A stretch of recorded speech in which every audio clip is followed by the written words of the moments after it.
Cette émission est une production de la télévision régionale des Moulins. Avec la collaboration de la Chambre de commerce et d'industrie Les Moulins, le CFP des Moulins, le CFP des Riverains et le SAE, fiers partenaires de Fibre E.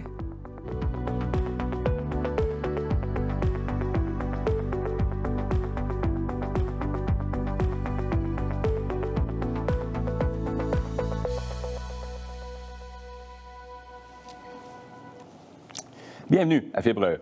Le groupe GDI est une compagnie qui existe déjà depuis 2010. Il s'agit de la compagnie de Mathieu Lamarche, un homme qui a vu sa vie basculer à la suite d'un accident de moto, mais qui a su repousser les limites en utilisant sa nouvelle réalité pour améliorer le quotidien de plusieurs personnes par la construction d'immeubles adaptés.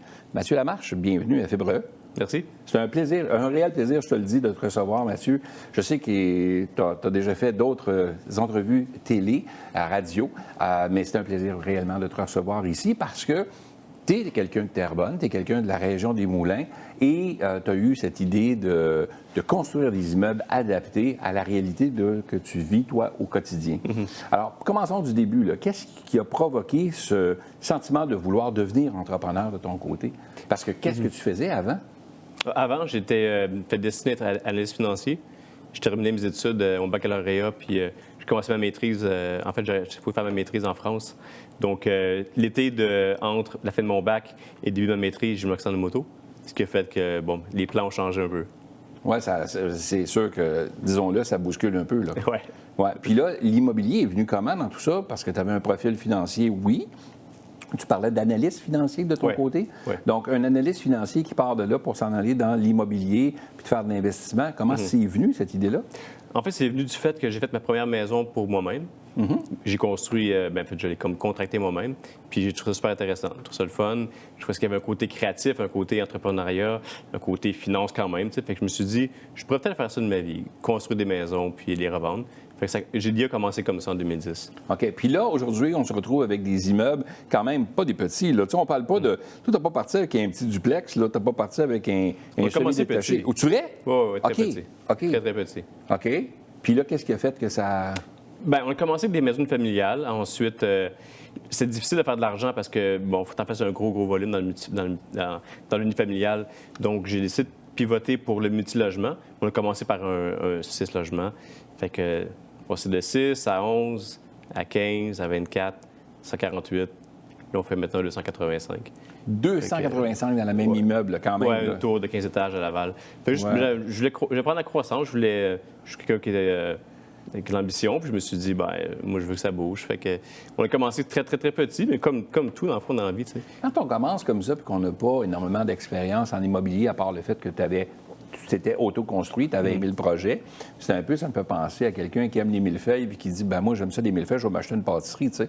Ça fait pas de toi nécessairement un pâtissier, le fait que tu t'aimes les millefeuilles.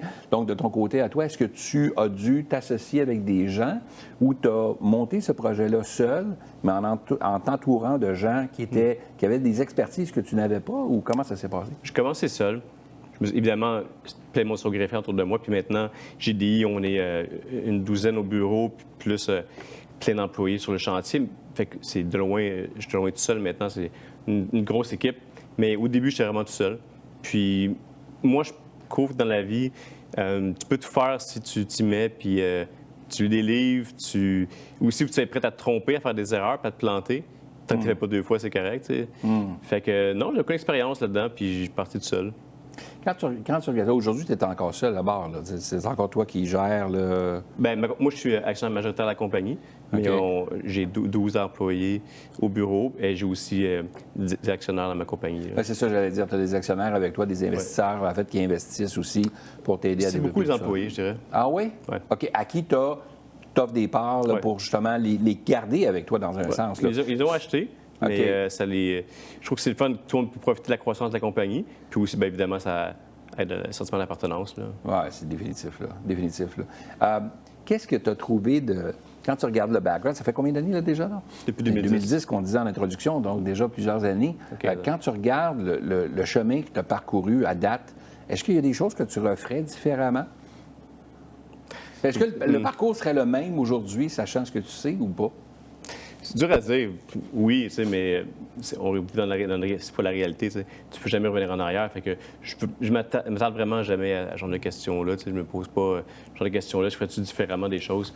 Je dirais que rétrospectivement, ça a été beaucoup plus difficile que je pense que ça serait. Ouais. Oh, ouais, être entrepreneur, c'est rough. Il faut que tu sois passionné. Si tu l'es pas, ça marchera pas. Tu ne pourras pas mettre les heures, les sacrifices, les nuits blanches, les fins de semaine à travailler, les semaines de 100 heures.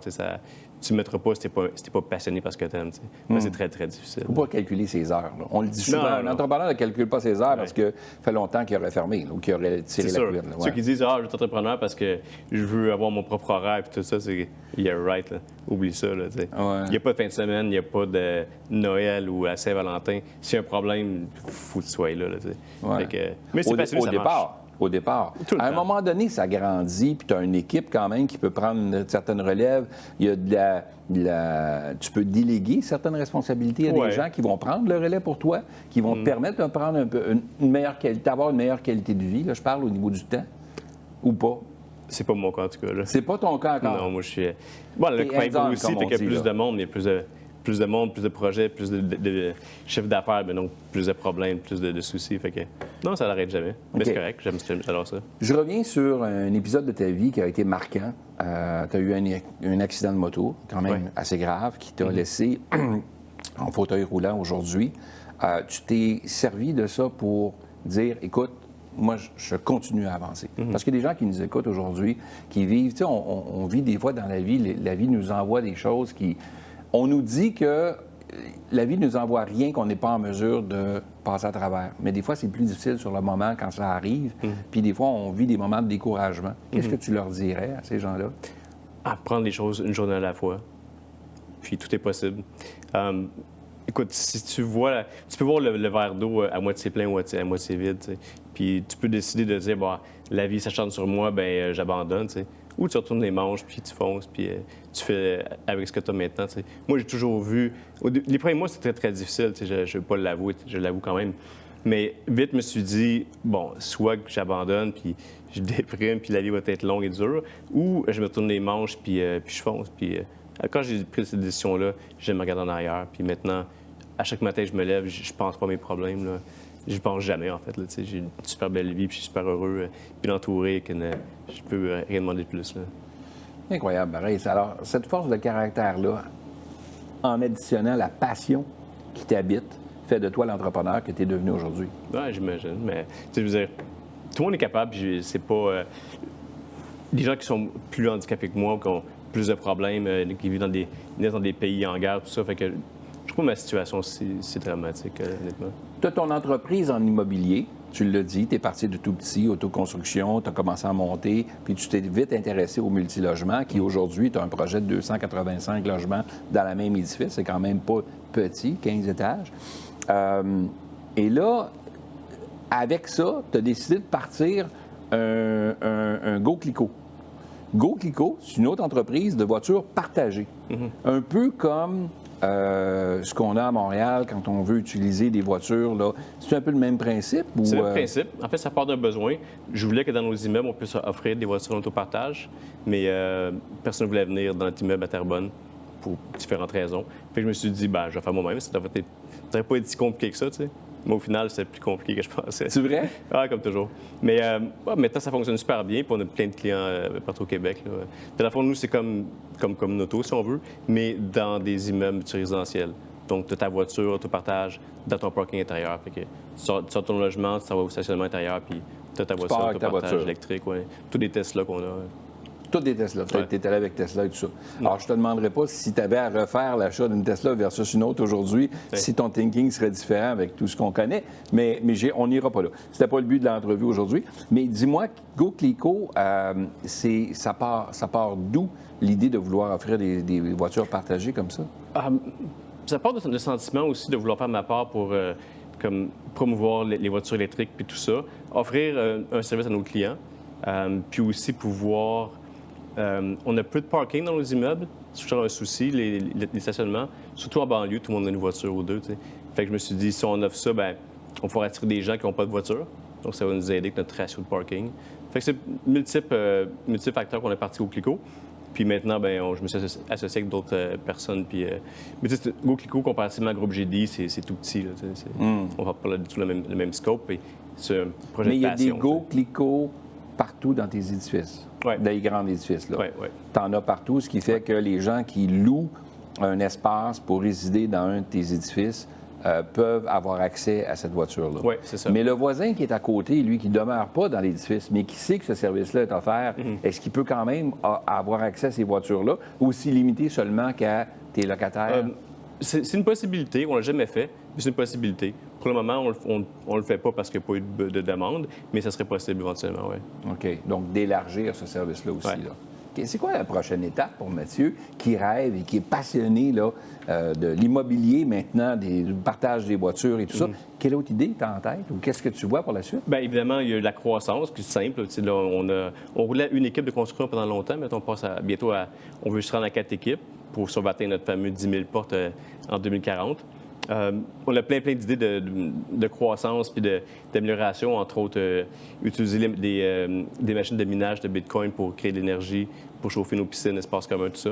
Fait que ça, on est à l'étape numéro 2 de ce projet-là. Fait qu'on a plein d'étapes d'amélioration continue, puis rendre le bâtiment de plus en plus accessible. Comme maintenant, on rend accessible nos piscines, ce qu'on ne faisait pas auparavant. Donc, Accessible? avec un lève-personne qui peut descendre dans la piscine. Là. OK. Fait que, tant qu'en amélioration continue, si on veut, tant repenser Toujours nos en modèles. pensant à la mobilité réduite de certains individus, qui fait qu'on veut adapter nos immeubles de façon à rendre leur vie encore le plus agréable possible. Oui. C'est pas seulement pour les personnes à mobilité réduite, c'est aussi pour les personnes qui vieillissent, pour se dire, mettons, je sais pas, moi j'ai 60 ans, 65 ans, si je vais dans cet immeuble-là, je vais pouvoir vieillir dans mon milieu de vie. Je ne serais pas me déménager parce que c'est pas accessible, tu sais. Fait que le thinking vient beaucoup de là aussi, de pouvoir desservir une clientèle qui est plus âgée, qui pour nous, qui est honnêtement la meilleure clientèle. Des personnes stables, qui ne font pas trop de party. Fait que, Des gens tranquilles, quand même, en général. Là. En général. OK. Écoute, c'est fascinant de te recevoir parce que des histoires comme ça, c'est un peu rare. Puis, tu as eu la chance d'ailleurs de participer à un documentaire d'une autre chaîne que les gens vont pouvoir voir, mais qui illustre bien la passion qui t'habite, mais aussi la persévérance que tu as en toi là, pour la suite des choses. Merci. Oui, c'est vraiment fascinant. Dis-moi, en terminant rapidement, quel message tu pourrais transmettre aux gens qui nous écoutent là, par rapport à la suite? Être entrepreneur, c'est sûr, c'est super difficile, puis je ne veux pas rendre ça, décourager les gens, mais parce que c'est tellement gratifiant, par contre. Tu te lever le matin pour travailler comme pour ton projet. Tu ne comptes pas tes heures, mais tu n'as pas envie de les compter. T'sais. Fait que je dirais, même si le risque d'échec est grand, ça vaut la peine, pareil, d'essayer. Puis il vaut mieux l'essayer, puis ça va pas marcher. Il vaut mieux avoir des remords que des regrets. Tout à fait. Mathieu, merci d'avoir été là. Plaisir. À très bientôt.